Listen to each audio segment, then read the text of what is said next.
আজকে আমরা ক্লাস 11-এর যে third short story Jimmy Valentine এটা পড়ব।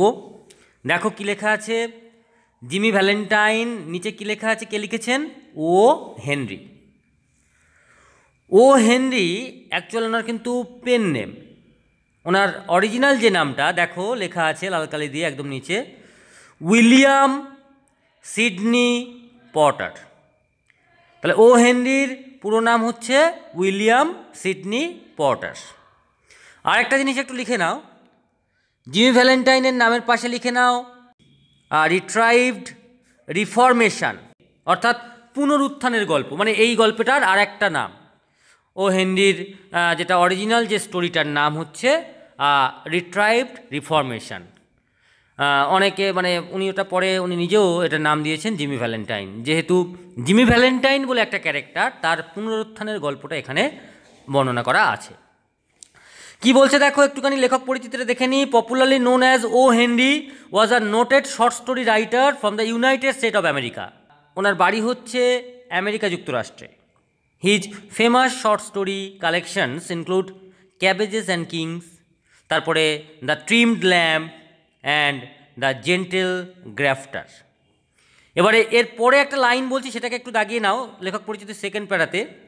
This short story has been taken from the collection, যে কালেকশানটা থেকে নেওয়া হয়েছে সেটার নাম হচ্ছে রোডস অফ ডেস্টিনি, যেটা পাবলিশড হয়েছিল 1909 সালে।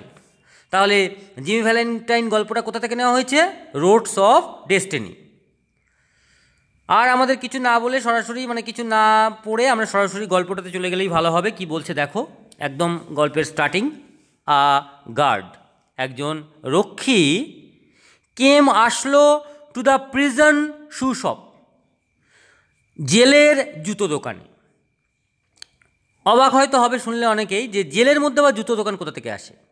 দেখো এখন তো আর প্রিজন মানে কিন্তু জেল নয়, প্রিজন মানে হচ্ছে এখন সংশোধনাগার, অর্থাৎ যেখানে মানুষকে সংশোধন করতে পাঠানো হয়।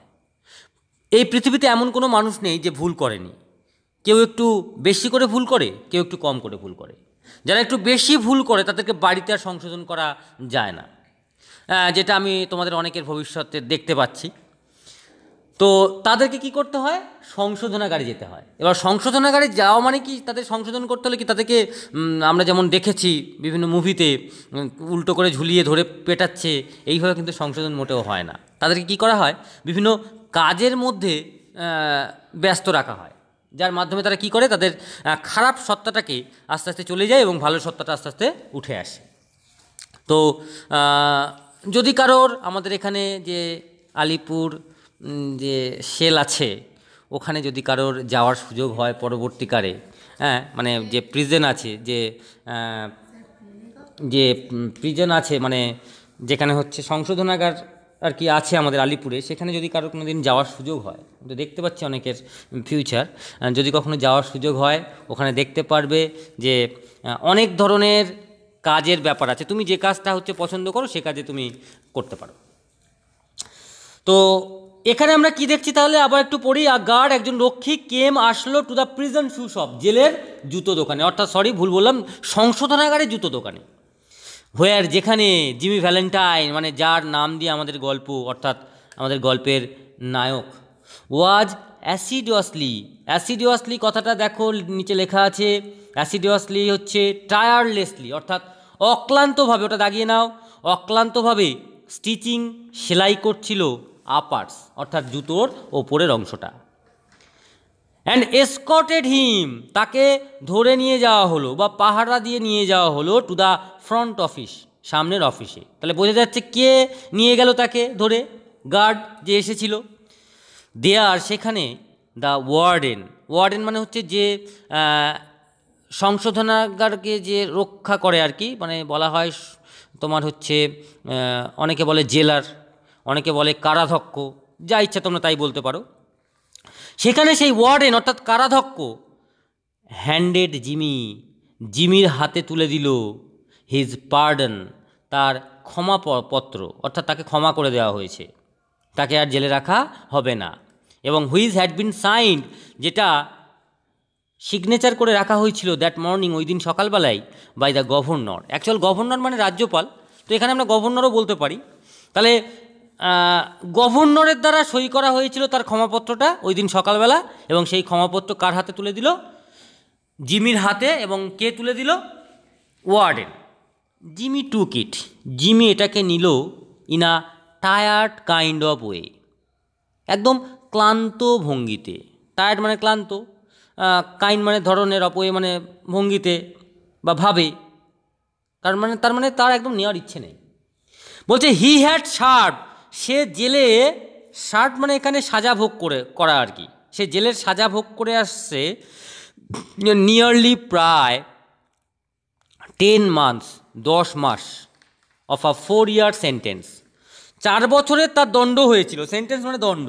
তাহলে তার টোটাল সাজা কত দিনের হয়েছিল? 4 বছর। সে কতদিন সাজা ভোগ করে আসছে? প্রায় 10 মাস। হি হ্যাড এক্সপেক্টেড, সে আশা করেছিল টু স্টে, থাকবে অনলি অ্যাবাউট 3 months, মাত্র 3 মাস। মানে ভালো করে ভাবো, অ্যাট দ্য লংগেস্ট, সবচেয়ে বেশি হলে, মানে বলছে যে সবচেয়ে বেশি হলে সে 3 মাস থাকবে আশা করেছিল। মানে বুঝতে পারছো যে তার কত বড় বড় লোকেদের সাথে হাত আছে। যে 4 বছরের একটা শাস্তি হয়েছে, সেই 4 বছরের শাস্তির মধ্যে সে আশা করেছিল 3 মাস থাকবে সবচেয়ে বেশি হলে, কিন্তু একটু বড্ড বেশিই থেকে ফেলেছে, 10 মাস থেকে ফেলেছে। যাই হোক, তারপরে লেখক আমাদের বলেও দিয়েছেন, দেখো বলছে হোয়েন আ ম্যান, যখন একজন লোক উইথ অ্যাজ মেনি ফ্রেন্ডস, যার এত বন্ধুবান্ধব অন দ্য আউটসাইড, বাইরে, অ্যাজ জিমি ভ্যালেন্টাইন, অর্থাৎ জিমি ভ্যালেন্টাইনের মতো এরকম একটা লোক যার বাইরে এত বন্ধুবান্ধব, হ্যাড ইজ রিসিভড, এখানে রিসিভড মানে কিন্তু বন্দি করা, তাকে কিনা বন্দি করে রাখা, তাকে কিনা ধরে রাখা ইন দ্য স্টিয়ার। স্টিয়ার কথাটা নিচে লেখা আছে, দেখে নাও। আমেরিকান স্ল্যাং মানে আমেরিকান একটা ভাষা ফর আ প্রিজন, অর্থাৎ সংশোধনাগারকে বা জেলকে মানে স্টিয়ার বলতো।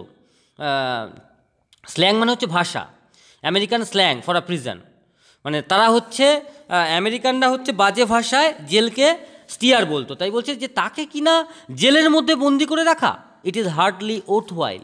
হার্ডলি মানে আদৌ নয়, ওর্থওয়াইল মানে একদম যোগ্য আর কি, টু কাট হিজ হেয়ার, অর্থাৎ তার চুলের ডগা পর্যন্ত কাটার ক্ষমতা কারণ নেই।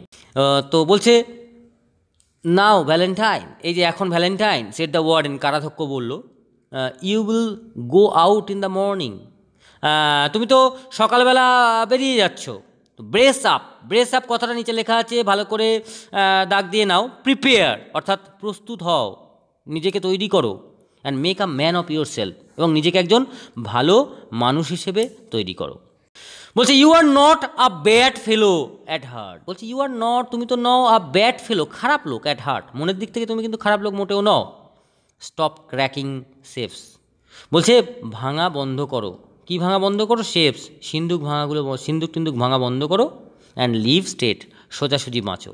তাহলে আমরা এখান থেকে একটা জিনিস আমরা মানে প্রমাণ পেলাম যে আমাদের মিস্টার জিমি ভ্যালেন্টাইন সে কিন্তু সিন্দুক ডাকাত বা সিন্দুক চোর বা সিঁদেল চোর, নইলে কী করে ওয়ার্ডেন বললো যে সিন্দুক ভাঙা বন্ধ করো। এবারে কি বলছে দেখো, বলছে আমি, সেট জিমি, জিমি বলছে ইন সারপ্রাইজ, অবাক হয়ে, বলছে আমি, ওয়াই, কেন এইসব কথা আমাকে বলছেন কেন? I never cracked a safe in my life, জীবনে কখনো আমি একটা সিন্দুক ভাঙিনি। তখন বলছে ও নো, ও না না, আমি তোমাকে নিয়ে আর পারবো না। লাভ দ্য ওয়ার্ডেন, কারাধ্যক্ষ হাসছে, বলছে অফকোর্স নট, আরে না না, কখনোই নয়। তো লেট সি নাও, তাহলে তুমি আমাকে এখন বলো, how was it you happened, কীভাবে তোমার এটা ঘটলো, টু গেট সেন্ট আপ, যে তোমাকে পাঠিয়ে দেওয়া হলো অন দ্য স্প্রিংফিল্ড জব।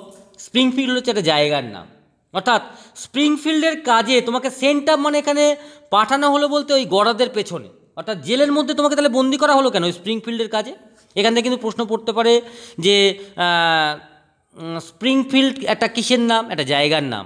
এবং জিমি ভ্যালেন্টাইন কিন্তু এই যে আমরা ওর যে অ্যাপিয়ারেন্স আমরা জেলের মধ্যে দেখলাম, সেটা কিন্তু স্প্রিংফিল্ডের কোনো একটা কাজে সে ধরা পড়েছে। তাই আবার মানে আমাদের ওয়ার্ডেন বলছে, কারাধ্যক্ষ বলছে, ওয়াজ ইট বিকজ, এর কারণটা কি, ইউ উড নট প্রুভ, তুমি কি প্রমাণ দিতে পারো নি, অ্যান অ্যালিবাই, একটা এক্সকিউজ। দেখো অ্যালিবাই কথাটা নিচে লেখা আছে, দেখো এক্সকিউজ, অর্থাৎ ভালো কোনো অজুহাত প্রমাণ দিতে পারো নি।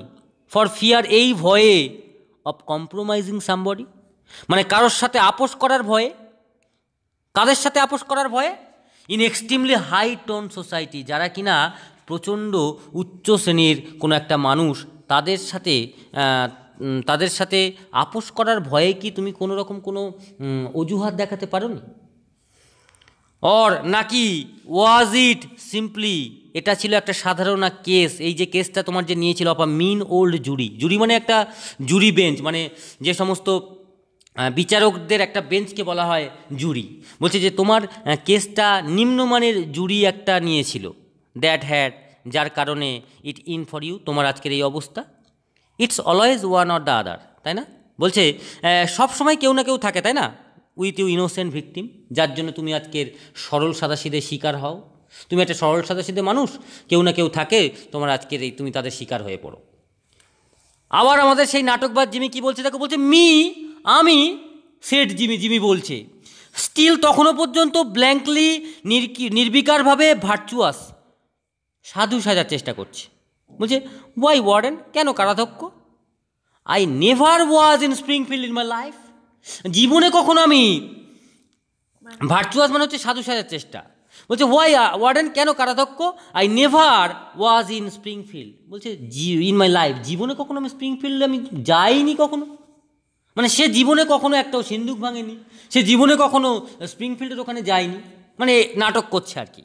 তখন বলছে টেক হিম ব্যাক ক্রনিন, ক্রনিন ওকে নিয়ে যাও। পরীক্ষায় কিন্তু একটা প্রশ্ন পড়তে পারে, হু ওয়াজ ক্রনিন, ক্রনিনটা কে তাহলে? ভালো করে মনে করে দেখো, দ্য গার্ড, কারণ গার্ড তো ওই ওয়ার্ডেনের কাছে ওকে ধরে নিয়ে এসেছিল। বা প্রশ্ন পরীক্ষায় পড়তে পারে যে what was the name of the guard, the name of the guard was Cronin. তাহলে কি বলছে, টেক হিম ব্যাক ক্রনিন, ক্রনিন ওকে নিয়ে যাও, সেট দ্য ওয়ার্ডেন, কারাধ্যক্ষ বলল, and fix him up, okay ready করে রেখো বা তৈরি করে রেখো উইথ আউটগোয়িং ক্লথস, বাইরে যাওয়ার জামা কাপড়ে।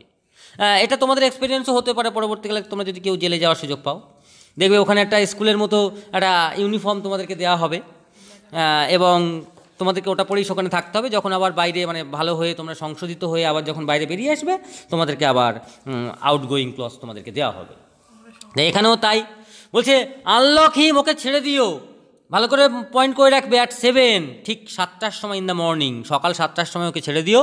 And let him come, okay নিয়ে এসো to the bull pen. Bull pen কথাটা নিচে লেখা আছে, একটু ভালো করে দেখো কি বলছে। দ্য এরিয়া, একটা area in a baseball field, অর্থাৎ বেসবল খেলার মাঠ, হোয়ার, যেখানে প্লেয়ার্স প্র্যাকটিস থ্রোয়িং, অর্থাৎ বল ছোঁড়া প্র্যাকটিস করে। বেসবল বলতে একটা মুগুর মতো দেখবে ব্যাট থাকে, আর বলটা ছুঁড়ে দিয়ে মানে মুগুর দিয়ে ওইটাকে মেরেই দৌড়াতে হয়। যাই হোক, মোটামুটি তাই বলছে যে ওই বেসবল খেলার জন্য তো বল ছুঁড়তে হয় এবং বল ছোঁড়া প্র্যাকটিসের জন্য একটা বড় জায়গা দরকার। তাই বলছে যে এখানে কি বলছে দেখো, হেয়ার দ্য ওয়ার্ডেন্স অফিস, এখানে হচ্ছে কারাধ্যক্ষের অফিস, মানে এরকম একটা বড় জায়গা। তোমরা মুভিতে নিশ্চয়ই দেখেছো যে একটা বড় জায়গা থাকে, একটা মানে জাল মতো দেওয়া থাকে, এপাশে হচ্ছে ওপারে কয়েদিরা থাকে, এপাশে তাদের সব আত্মীয় স্বজনরা এসে কথাবার্তা বলে, মানে অনেকটা বড় জায়গা। এখানে হচ্ছে আমাদের ওয়ার্ডেনের অফিস। তাই কি বলছেন, লেট হিম কাম, ওকে নিয়ে এসো টু দ্য বুল পেনে, অর্থাৎ আমার এই অফিসে।